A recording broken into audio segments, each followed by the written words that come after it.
চ্যানেলে নতুন একটা ব্লগে অনেক অনেক ওয়েলকাম। তো অনেক দিন কোনো ভিডিও বানানো হয় না, ব্লগ ভিডিও তো ছাড়া মানে ভুলেই গেছি চ্যানেলে।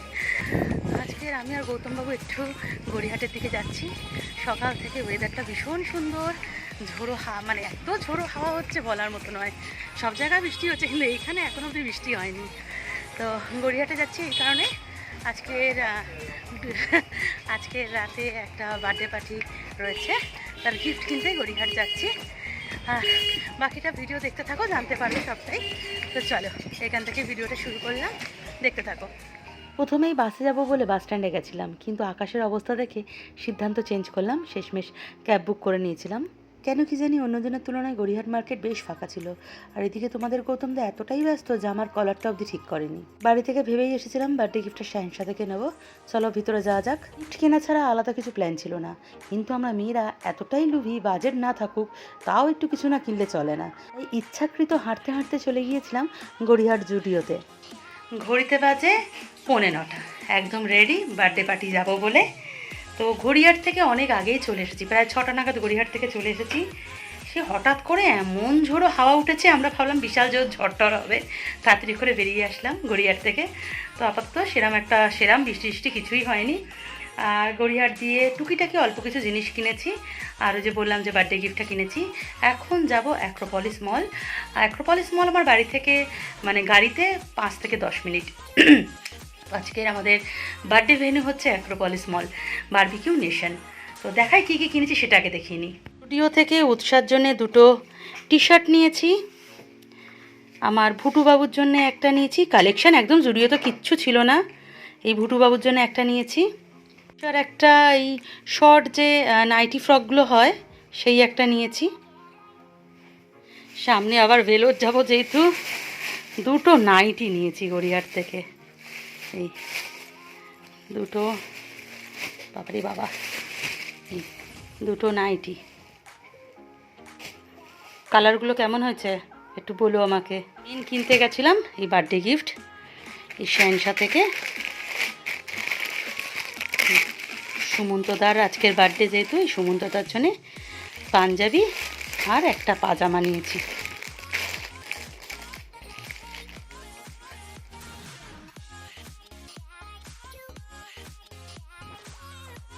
তো বাবা কই পিছনে, তো চলে এসেছি আমরা অ্যাক্রোপলিস মলে।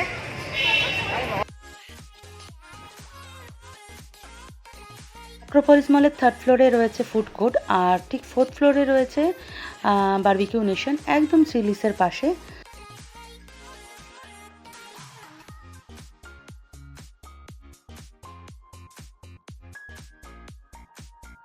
এটা সুমন্তদার 50তম জন্মদিন, তাই সেলিব্রেশনটা একটু ধামাকাদার।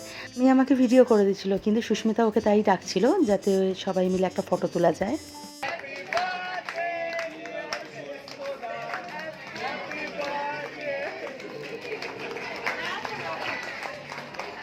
একেবারেই সপরিবারে কেক কাটিং রয়েছে। সুস্মিতা কাকিমারা রয়েছেন, একজন সুমন্তদার মা, একজন সুস্মিতার মা, রয়েছে অইন্দব সুমন্তদার ছেলে, ছিলাম আমরা সবাই। কেক কাটিংয়ের সময় একবার চারিদিকটা যখন দেখলাম, আরে এ তো পুরো Tagore park. Cake cutting complete, যে যার টেবিলে বসে পড়েছি। প্রথমে তো গ্রিলে ভেজ মেনুই দেওয়া হয়, তারপর নন ভেজ।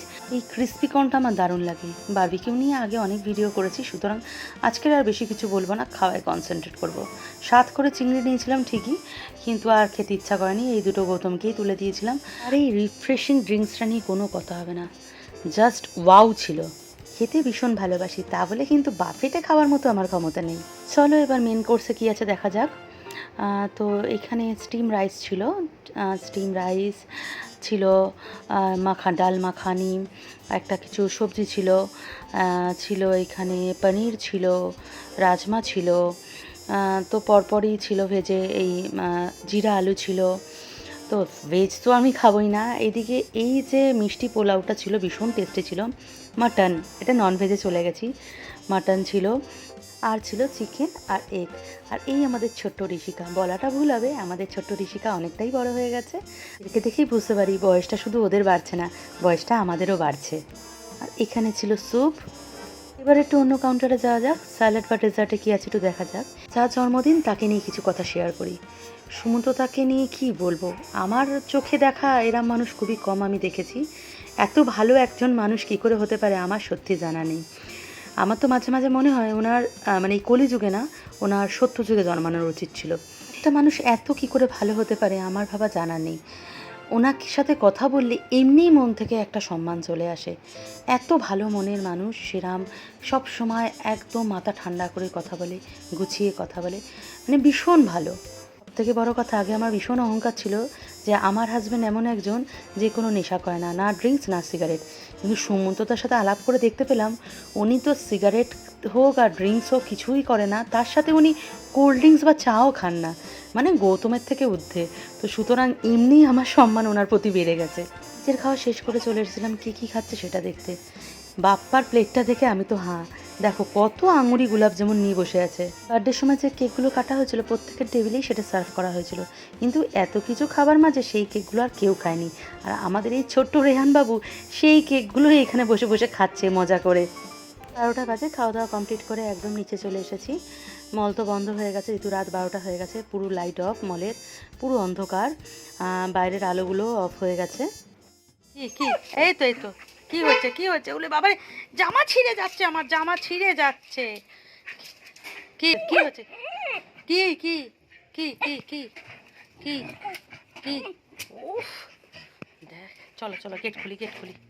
কোথাও থেকে ঘুরে বাড়ি ফিরলে এখন এটাই চলে, ওদের কত অভিযোগ অনুযোগ কান্নাকাটি সবটা শুনতে হয় মন দিয়ে। সখী কই গেল, সখী আয়, ওই সখী আসছে, সখী আয় সখী। ওইখানে সখীকে খেতে দেওয়া হয়েছে। পাড়ার এক কাকিমা মাঝে মাঝে ওদের খেতে দেয়, আজকে সন্ধ্যা 7টার সময় ওদের খেতে দিয়েছিল, তাই আর যাবার আগে ওকে খেতে দিইনি, এসেই খেতে দিলাম। হ্যাঁ লাইটটা জ্বালাচ্ছে, ঘড়িতে 12টা 10, বাড়ি পৌঁছে গেছি। ওদের খেতেও দিয়ে দিয়েছি, একটু লেট হয়ে গেছে। জমি আড্ডা গল্প হইচইয়ের মধ্যে সময় কেটেছে, আর খাওয়া দাওয়া বেশ ভালোই ছিল। এখনও রাজারা রয়েছে, রাজা বারবার বলছে এখন যেও না, তোমাকে আমরা বাড়ি পৌঁছে দেবো, একটু থাকো গল্প করো, কিন্তু রাতটা অনেক হয়ে যাচ্ছে। গৌতমের কাল সকালবেলা অফিস রয়েছে, তাই বেরিয়ে আসলাম। তো আজকের ব্লগটা এখানেই এন্ড করছি, তোমরা সবাই ভালো থেকো সুস্থ থেকো, চলো বাই, গুড নাইট।